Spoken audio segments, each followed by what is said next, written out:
sini kami akan membahas tentang tantangan akses informasi dan berita hoax di era global. Nah, kita sekarang udah sama mereka. Halo. Hai. Halo. Nah, sebelumnya kita kenalan dulu nih. Halo, kamu siapa? Kamu siapa? Nama aku Farah. Halo semua, nama aku Xiaomi. Halo semua, nama aku Sidik. Aku Bintang. Halo semuanya, Hai. kenalin. Kenalin teman-teman yang di sana juga yang nonton. Halo. Oke, jadi Karena kita udah kenal, kita langsung aja tanya-tanya ke mau nggak? teman-teman. Mau dong. Mau nggak kita sama kita? Mau dong, mau banget. banget. Oke, kalian udah tahu kan kita di sini mau bahas apa? Belum tuh, kita bahas apa sih? Apa sih? Kira-kira kita bahas apa ya, Nek? Kita mau bahas tentang tantangan arus informasi dan berita hoax di era global ya. Udah tadi. Udah di Oh. Ya, mungkin kita belum ngomong ke kalian. Nah, sekarang udah kita ngomongin, jadi mulai. Oke. Jadi pertanyaan yang pertama. Tanya, Nek. Nah, yang pertama ini, aku pengen nanya nih, menurut kalian bagaimana sih penyebaran berita hoax di era yang kayak gini tuh? Aku aja dulu yang jawab ya. Bintang nih. Gimana? Jadi penyebaran hoax itu di era sekarang itu sangat banyak caranya ya. Jadi yang pertama itu kita bisa nyebarin hoax itu lewat media sosial. Sekarang kan lagi marak-maraknya media sosial. Terus dari aplikasi chatting biasanya Kayak gimana tuh? ya WhatsApp, Line, pesan gitu ya. Terus yang paling sering itu biasanya dari obrolan langsung ya, mulut ke mulut kayak gosip dan lain-lain lah. Ngeri Itu sih. ya? Ngeri banget. Setuju banget. Tapi gosip itu pasti selalu ada nggak sih di mana-mana? Iya, pasti. Apalagi emang yang gosip tuh paling susah disaring gak sih? Betul. Karena beneran mulut dari ke mulut. Apalagi kalau misalnya dari teman dekat gitu yang jelas-jelas itu tuh belum tentu benar atau Iya, enggak gitu. maksudnya takutnya ke fitnah gitu Iya, kan. benar. Kalau kita nggak konfirmasi langsung ke orangnya. Iya. Setuju sih. Kemut paling Paling apa ya? Paling bahaya Iya, gitu paling lah ya. bahaya. Iya, hitungannya. dangerous. karena kita Super dangerous. Oke. Mau lanjut? Ada yang Kak? mau tambahan? Lanjut. aku setuju sih sama Bintang, kayak yang pertama itu dari media sosial kan, karena di era global ini, di era digital ini kan banyak juga media sosial yang makin bertambah, makin banyak juga informasi yang datang kan, dan juga makin banyak berarti otomatis banyak juga informasi yang hoax atau fakta yang gak bisa kita bedain karena kadang mirip-mirip kan. Jadi mana nih yang hoax, mana nih yang fakta. Jadi itulah mengapa berita hoax tuh makin banyak, karena banyak juga apa ya itu platformnya disediakan gitu. Oke. Lanjut Wila mau Oke, aku mau tanya nih, menurut kalian dampak berita hoax tuh di kita tuh kayak gimana sih dampaknya? Negatif kehidupan kah? Kita atau gimana kah? Ada yang berpendapat? Kalau menurut aku sih dampak berita hoax itu sangat buruk ya, sangat negatif. Karena kan itu tuh udah jelas-jelas jadi beritanya tuh yang gak benar, yang kebenarannya itu ditanyakan tapi disebar gitu. Jadi bisa aja itu tuh menimbulkan kayak perpecahan atau konflik di masyarakat dari penyebaran berita hoax itu. Coba kalau kamu. Kalau aku paling nambahin kenapa hal itu terjadi ya, karena pertama kalau perpecahan itu, apalagi kita yang mungkin belum menyaring informasinya itu, kita itu kan gampang percaya juga kan. Terus habis itu kalau perpecahan itu sendiri terjadi karena mungkin si korban itu mungkin dia nggak terima atau apa, jadi akhirnya tuh mereka tuh bisa berantem atau konflik apapun lah, terus akhirnya terpecah.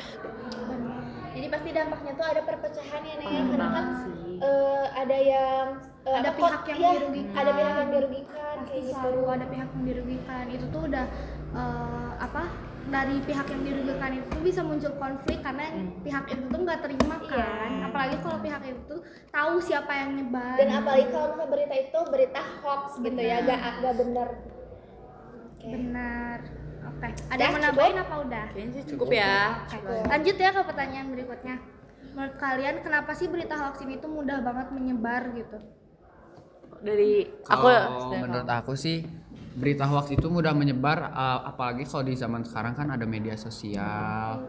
Nah itu tuh kan udah banyak platform-platform yang digunain kayak buat oknum-oknum yang nyebarin berita hoax kan, karena emang ada aja oknum tuh yang emang sengaja mau nyebarin berita hoax. kayak emang sengaja mengadu domba gitu-gitu. Terus selain itu juga berita hoax itu bisa tersebar dari kayak obrolan gosip mulut ke mulut gitu. Kalau aku ya izin menambahkan kayak tadi yang kata Sidik di media sosial kan. Terus kayak misalnya di headline beritanya kayak di berita-berita yang ada di yang baru lah kayak surat kabar online gitu. Biasanya ada headline atau judul yang sangat memprovokatif dan manas-manasin. Jadi orang-orang tuh kayak tertarik banget sama isi berita itu tanpa ngeliat isinya. Karena Indonesia ini kan masyarakatnya bisa dibilang masih minim literasi kan. Jadi kayak misalnya dari judul aja udah kayak wah gini sebarin aja ke semua orang tanpa tahu itu tuh fakta gitu. Jadilah si berita hoax itu menyebar luas gitu. Dan belum tentu si judul sama isinya tuh sama ya Mili. Terkadang kayak judulnya menarik banget gitu, tapi kalau isinya dibaca tuh beda gitu. Orang Indonesia tuh masuknya ke mudah terprovokasi Iya. guys, mudah terkelabui. Iya, apalagi kalau misalnya berita tersebut itu tuh viral, kayak yang misal yang like-nya banyak video atau berita itu yang Udah like-nya itu banyak, menyebar yang- luas ya. Iya, yang bacanya banyak terus kayak orang-orang tuh kayak mikir, ini viral nih, berarti ini benar, langsung disebar gitu. Padahal Ya gak belum sih? tentu ya. Benar, yang viral tuh belum tentu benar ya guys. Perlu di notes juga guys. Verifikasi lagi. Betul. Kayak udah, ada yang mau tambahin lagi Kak? Cukup sih kayaknya. Kita lanjut ke next pertanyaan. Nah, ini kan kita sebagai siswa ya guys. Menurut kalian sebagai siswa ini dalam menyaring berita hoax tuh kayak gimana sih perannya gitu? Peran Udah, kalian? Coba kali aku. bintang dulu deh. Kalau menurut aku, kita sebagai pelajar buat menyaring berita-berita hoax, berita-berita bohong ini itu ya cuman memilih sama memilah lagi sih, mana berita yang benar, mana berita yang bohong. Terus cek keaslian berita tersebut dari berbagai sumber biasanya. Lebih recheck lagi kali Iya. ya. Ya. Nggak ada sih aku. Dari sini gimana? Oke, sama kayak bintang ya, Iya, mungkin. sama. Oke. Kalau aku nambahin ya, kayak misal kita sebagai pelajar cara mencegah menyaring berita hoax tuh karena kita pasti semua punya media sosial kan. Kita kurangin nih kalau bisa penggunaannya karena semakin banyak informasi yang kita dapat dari medsos itu pasti bakal banyak informasi hoaxnya juga yang itu buat kita jadi terpengaruh. Jadi kalau bisa dikurangin Lebih gitu. bijak aja ya Iya, dalam bijak. media sosial. Minimalisir lah gitu. Sama kita kalau misalnya dapat informasi itu kita dicek lagi ke sumber yang lain ini benar atau enggak, kita samain atau ini kita cariin perbedaannya gitu. Farah? Kalau menurut aku paling kalau misalnya nambahin juga pasti kita harus research pasti itu, dan kalau misalnya kita kesulitan research sendiri kita juga bisa dengan teman-teman berdiskusi kan, jadi apalagi kita juga sebagai siswa, dan bisa juga dengan menggunakan aplikasi yang namanya Google Tools itu bisa jadi salah satu rekomendasi untuk mencari fakta atau kebenaran suatu berita. Benar. Ada aplikasinya ya, ternyata udah canggih berarti. Udah canggih ya sekarang. Ini ada pertanyaan bisa tersaring. Apa nih pertanyaan terakhirnya? Menurut kalian nih, siapa sih yang paling bertanggung jawab untuk memerangi berita hoax di era yang kayak gini tuh? Kayak menurut kalian pemerintah kah? Atau kita platform kah? media sosial? Atau Atau siapa? justru kita sendiri sebagai masyarakat? Kalau menurut aku sih pihak yang bertanggung jawab itu semuanya ya, mulai dari pemerintah, masyarakat, bahkan kita sebagai siswa juga harus bertanggung jawab dalam penyebaran berita ini, karena kan berita itu bisa tersebar dari mana aja nggak sih? Bisa dari mulut ke mulut, bisa dari sosial media, apalagi kan sekarang banyak video-video itu yang FYP ya gitu. Viral gitu ya. Ya, Kita juga sebagai masyarakat harus harus selektif ya. Ya. Kalau menurut aku ya cara apa sih maksudnya kayak apa yang harus bertanggung jawab dalam penyebaran berita hoax ini itu kan ada pemerintah, penanggung jawab media sosial itu sendiri, dan juga masyarakat tuh harus ada kerjasamanya, kayak pemerintah memberikan edukasi kepada masyarakatnya dan masyarakatnya itu harus punya kesadaran diri itu kalau misal menyebarkan berita hoax atau membuat berita hoax itu sebenarnya gak benar, jadi kita harus sadar diri dan mengedukasi dan menerima edukasi yang diberikan dari orang lain ataupun pemerintah itu sendiri gitu. Benar. Kalau dari kamu ada tambahan nggak?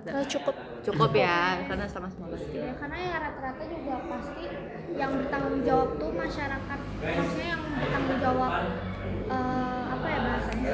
Tapi aku sendiri sih yang tanggung jawabnya besar tuh ada di kita sendiri Iya, ya itu sih. dia. Ya kan? Karena kita sebagai pihak yang menerima dan menyebarnya, Dan kita jadi- juga yang kayak udah punya medsos itu kita harus bijak benar, sendiri. kita gitu. sendiri yang harus bijak, yang harus mengendalikan kita sendiri dan Apalagi kan semua orang punya media sosial gak sih sekarang? jadi harus disaring lagi sebelum ini.